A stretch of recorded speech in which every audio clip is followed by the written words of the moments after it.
Welcome into a special press conference postseason edition of Locked On Astros. Let's hear what both Bruce Bochey and Astro skipper Dusty Baker had to say after Game 2 of the ALCS.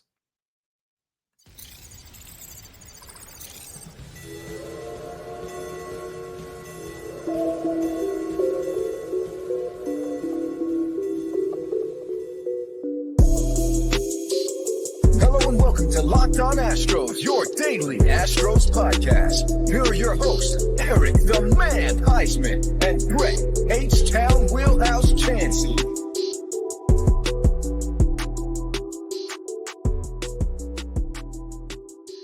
Hey there, and welcome into a special postseason ALCS press conference edition. Just a short episode. We want you to hear the words of Bruce Bochey and the words of Dusty Baker.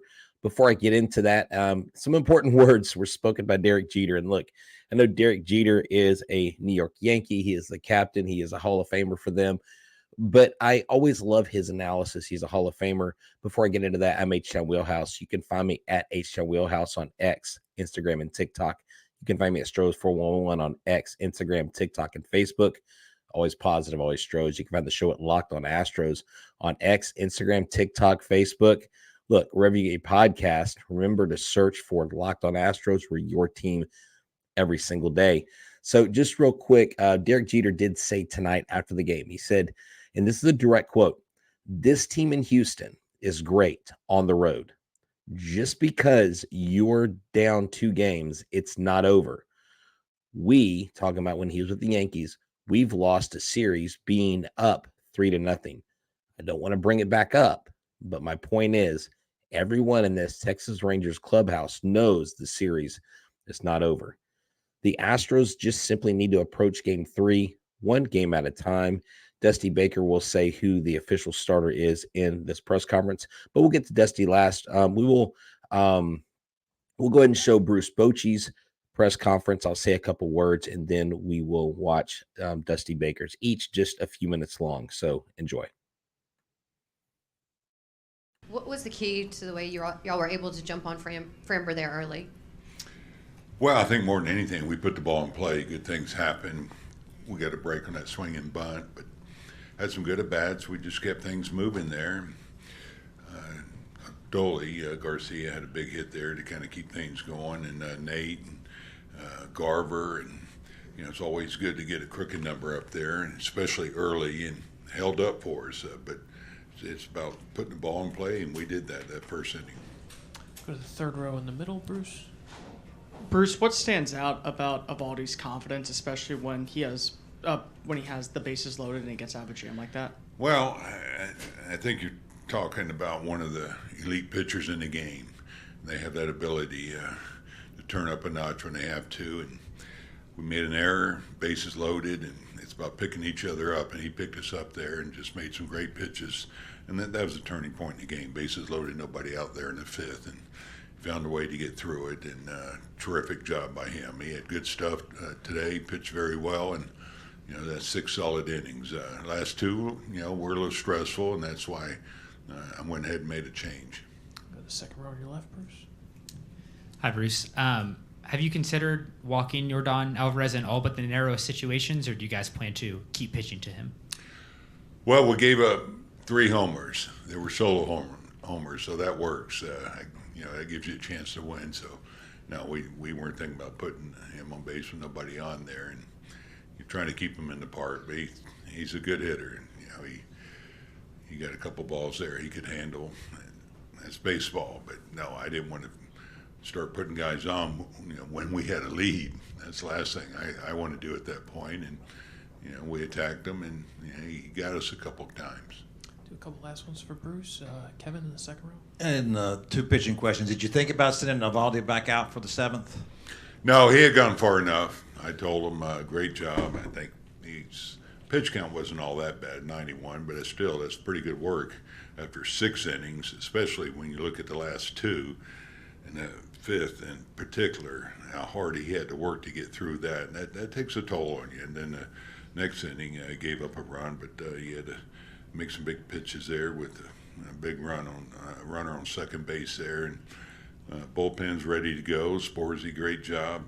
Everybody, Chappie just hung a slider there that left the ballpark, but overall, great job by everybody. Did you give any thought to Will Smith with the two left-handers coming up there? I did, but we had a couple options there. We had Heaney, and I thought about Will Smith too. So he's a good option, no question about that. One last one for Boch. I'll finish up right here. Bruce, Tavares has had 3 walks in this series. How has he being in the 9-hole and his plate discipline allowed you to keep the confidence of getting back to the start of the lineup with guys like Seager and Simeon? Well, that's what you're looking for from the guy hitting ninth. He's done a great job of doing that all year, taking his walks and getting the base hits too. But he's got a good eye at the plate, and he's gotten so much better at that. That's probably the biggest improvement in his game, is not expanding his zone, taking his walks when they give it to him. He's dangerous up there, so they have to be careful with him, and that's what you want. That guy to get on for Marcus and Corey, and all year he's done that for us. Nate, bases loaded. So there you go. There's Bruce Bochey's words. A couple takeaways from that before we get to Dusty Baker's sound bites. He said they do not plan on pitching around Alvarez in the game. Obviously, it was important to know. Even Justin Verlander said that, look, solo homers typically don't beat you. Well, unless your offense doesn't back you up, they absolutely do beat you. And so they didn't have any plans of walking Yordan Alvarez tonight. I know the reports came out that he was sick, and even after the game, Yordan Alvarez did say that I don't know where that came from. I didn't share that information, something personal, and the club didn't share it. So I don't know how that information got out. So that was kind of a mystery, because today everybody was kind of comparing the game tonight to where, Michael Jordan had the flu, played against the Jazz in the finals. And so I don't know if it would be that big of a deal, but look, Yordan Alvarez has become, he basically now has the most career home runs by a Cuban-born player in the postseason with 12. He has tied Giancarlo Stanton to become only the second player to hit 6 home runs in the first 6 games of a postseason. So that's huge. And you can hear, what their attack plan was. Look, they were looking at possibly going to Will Smith, looking at possibly going to Andrew Heaney. So they do have other left-handed weapons in there to attack Yordan Alvarez. That being said, let's go check out Dusty Baker. Hey, Dusty, did you think Framber lost his composure at all after that error in the first inning? You mean his error? Yes. No, not really. Like they blooped some balls in there, and only a couple of them are hit hard. No, I don't think he lost his composure. His pitch count got real high in a hurry, and but we had action with bases loaded, nobody out, and we couldn't push any runs across, and we had a couple of opportunities, and we had some we needed 2 out hit, and our bullpen did an outstanding job, and we just couldn't push across that tying and winning run. And Yordan, he had a great game, and we just came up short. Stay there with Christy. You kind of touched on it, but how disappointing was it to be have the bases loaded with no outs and come away empty? Yeah, well, it's very disappointing. But the guys up there are, doing their damnedest to push those runs across, and Evaldi, made some quality pitches after we had him in trouble, and like I said before, the name of the game is RBIs, and so we just didn't push those runs across. Other questions for Dusty in the back here? Oh, hold on 1 second. Dusty, how much did that 5th inning and not getting any runs across weigh in on the final outcome? Well, yeah, you lose by 1 run, like it weighs heavily. You don't know which inning is going to be the inning that's going to be the inning of decision and the deciding run. They pushed across 4 quickly. I thought that we would have pushed a crooked number across, but like I said, we just, we didn't do it. Anything else for Dusty? Hazel here. Dusty, what are you seeing from Tucker's at-bats? Well, he hit the ball good a couple times tonight, better than he had been before.